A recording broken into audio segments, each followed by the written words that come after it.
Hello everybody, greetings from Duzhongyan, China. Before I get into the philosophical argument of what this video is really about, I just want to preface that in order for me to make videos that people actually watch, sometimes I have to put a controversial title. Now, I in no way am comparing these two different forms of prejudice and saying that one is more important than the other. Absolutely not. Racism still exists in this world, and it's despicable, and it's disgusting, and it's terrible, but also speciesism exists in this world. They are both forms of prejudice that I hope humans will evolve to get over and not have any of that in anybody's life, because all it does is promote suffering and violence and killing and hate and terrible things. But, you know, if I just made the title of this video, Speciesism, most people have no idea what that means, maybe wouldn't click on it. It's often a good tool for people like me who are trying to get people's thinking outside of the box and open their mind up to prejudice to animals, which is something that most people never think of. Everybody knows what racism is, so I use that comparison, and speciesism and racism are founded on the exact same tenets, which is exploiting a group of people or individuals, whether animals, humans, because we're talking about these two different things, exploiting a group of sentient beings based on how they look instead of based on real life metrics like do they feel pain, do they have a brain, do they have families, do they enjoy their life. So here in China, I'm just walking around on my day off, and you'll see tons of this in Asia. Something that you don't oftentimes see in America and other countries, which is animals right in front of you in their living form being confined and captive and exploited in order to serve as your lunch. So at these restaurants, kind of in the touristy area here in Duzhongyan, I'm guessing you can just go kind of point to an animal or to a dish, and they will go and kill that animal, which is right there in the front of the store, and then prepare it for you. Now, most people in America would never go to such a restaurant because they've created this cognitive dissonance where they don't associate the steak or the beef patty between the two buns of their burger.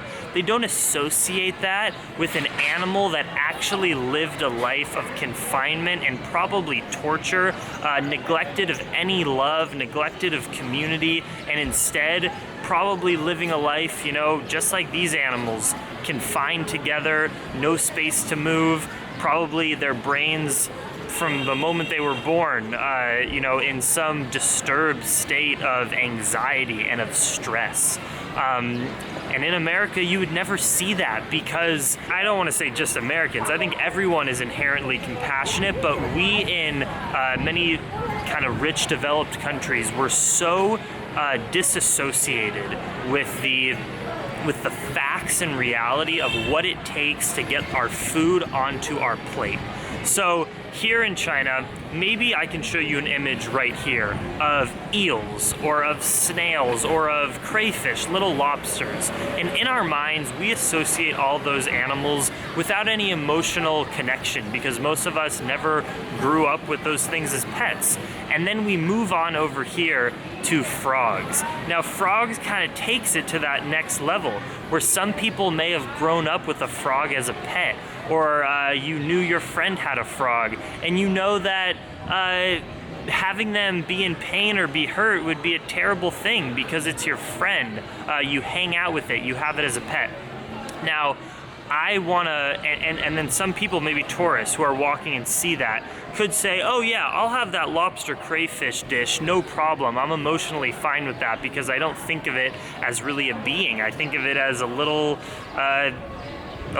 gross thing without feelings or without a brain, which is completely false. If you read into any data, I mean, it objectively has a brain. It feels pain. If you inflict pain onto it, it will flee because it fears that, just like you, just like your dog, just like your cat. But most people just don't think about that.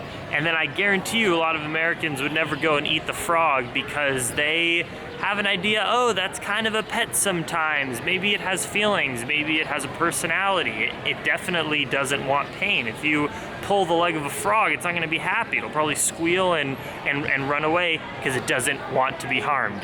It's not hard to get to wrap that around your brain. It's obvious because we can all relate to that.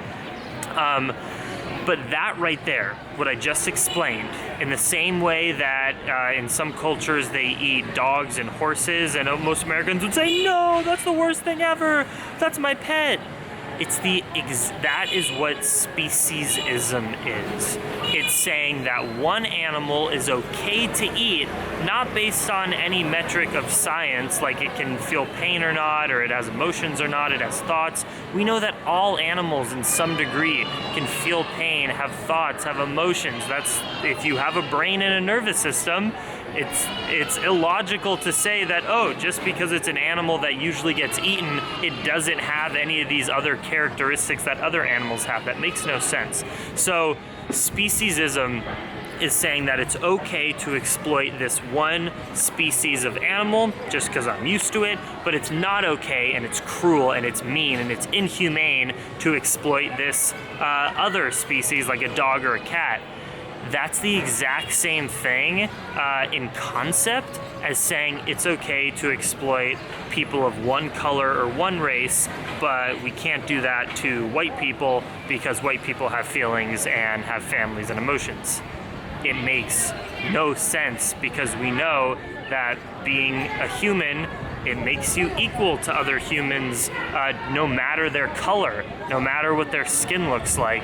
And that's why we as the human race, I think, are on a fight in evolution to eradicate all forms of racism entirely. And we've made huge steps in that in the last 100, 200 years. You guys know this, it's so obvious. What I'm saying is that while most people in the world are on this, not all, but most people are on this wavelength that racism is bad, we must eradicate it, it's despicable. Most people are cool with that, understand that, believe in that passionately.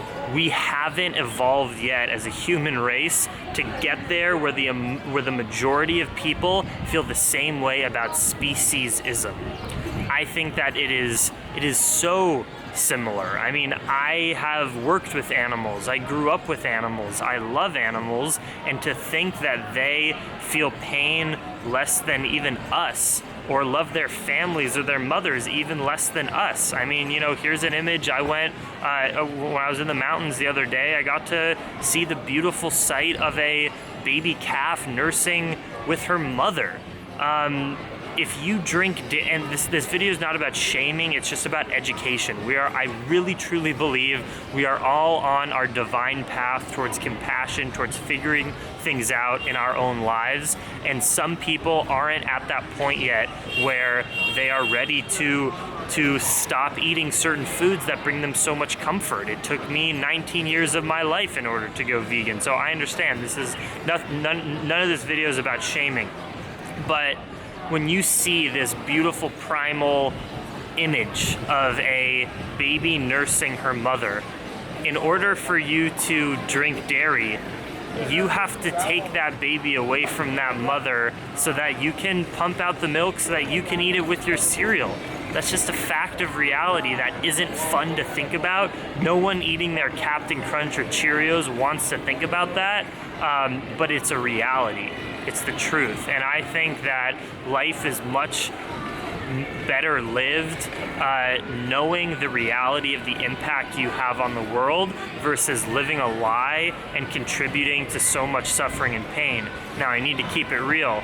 I'm an American that flies on planes, that buys new clothing sometimes. I am not perfect. There's definitely consumption and cruelty in my lifestyle. It's one of the pains of being a human. We consume so much energy, and also in order to live a life with iPhones and computers, we have to exploit people and the environment. And it sucks, and I think I'm on a path consistently trying to chip away at reducing the amount of pain and suffering that I inflict onto other people, animals, the environment. So I'm not perfect. Don't think that I'm on some high horse. I'm just talking about food here because I think that's the biggest, it would be really intense to say to someone you should stop using technology and iPhones because the minerals are mined from certain places, you know, in the environment that's destroying that ecosystem. That's a big deal because your life would be significantly reduced in value probably if you didn't have access to the internet and to your phone.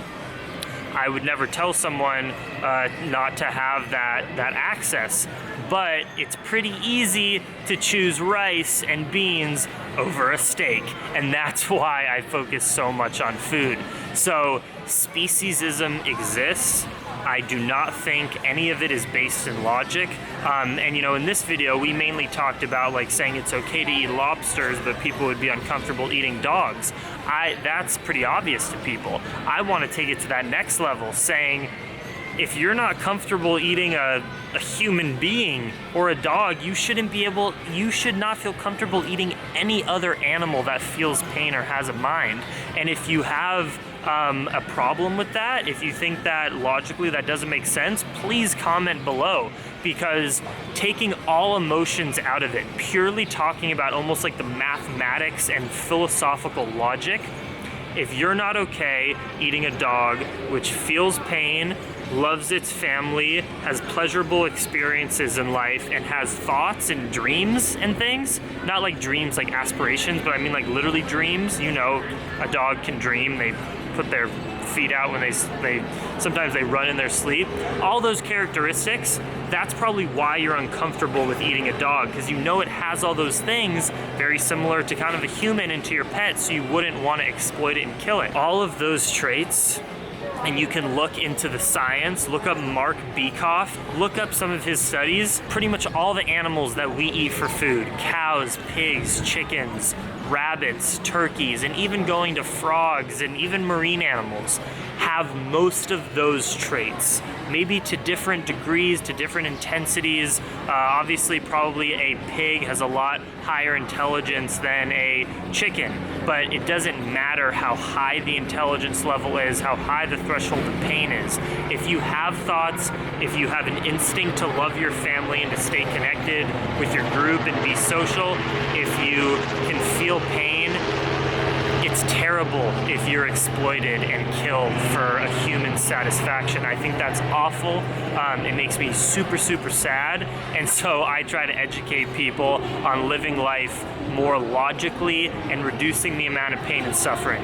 So that is my little rant on speciesism. If you enjoyed this video, please give it a thumbs up. If you learned something or if you have any disagreements with anything I said, please let me know in the comments, because I love to better learn from you guys how to make my argument more based on reality and more effective. So if there's anything questionable that I said, please let me know down below. If you have further arguments or just information to bring to this conversation, please comment down below. Subscribe to my channel if you have not already. And much love. Dream Extreme. Thanks for watching.